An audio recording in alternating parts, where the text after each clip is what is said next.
It was my honor to serve in President Donald J. Trump's first term as his ambassador at large for global criminal justice. And I want to hearken back to a little bit of history here. In 1950, the Joseph Stalin-installed government of North Korea invaded South Korea to seek to overrun it.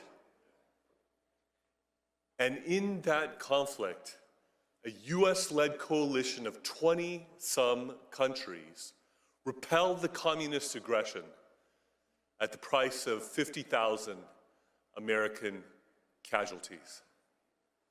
I honor the blood that was spilled by American soldiers to keep the whole peninsula from being one big North Korea, which is the most oppressive, darkest, most unjust place on planet Earth. And believe me, I know of many such places around the world, and it is number one in that regard.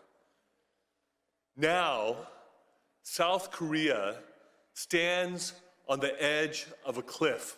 The democracy in South Korea is in a danger that it has not been in for decades. President Yoon, who loves America, who was strongly and staunchly allied with the United States of America, has been impeached and is in danger of being prematurely removed from office. Why?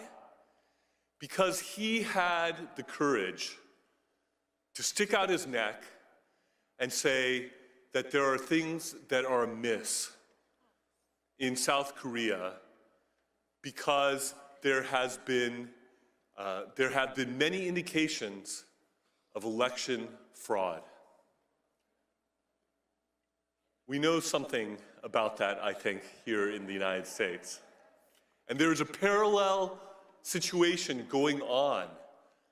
President Yoon, indeed, has been called the Donald Trump of Asia.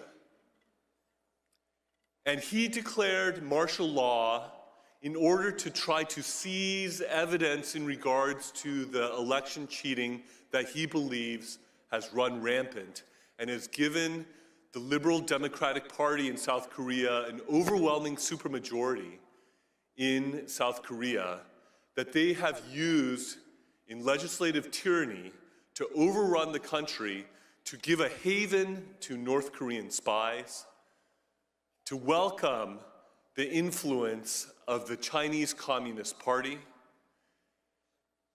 and they are rushing through a conviction process potentially before the Constitutional Court that if 6 justices on that court vote to remove him from office, he will be prematurely removed from office even though he was the duly elected president of Korea by the people of South Korea.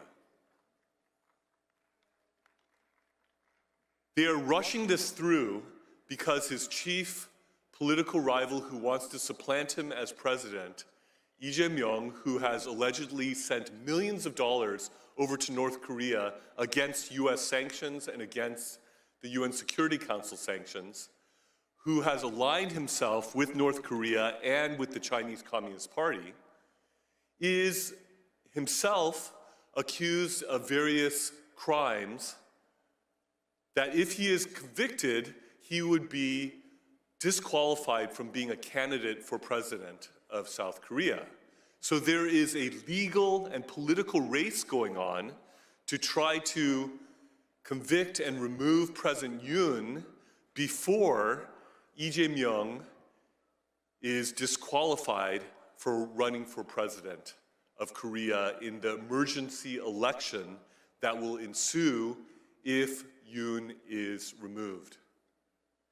This is an issue for which freedom-loving, democracy-loving Americans should not be neutral. This is a situation where our government and our people should stand with our allies in South Korea and with President Yoon and stand up and be counted and let the world know that the robbing of democracy and the destruction of democracy that we spilled blood to the tune of 50,000 casualties in the Korean War will not be in vain,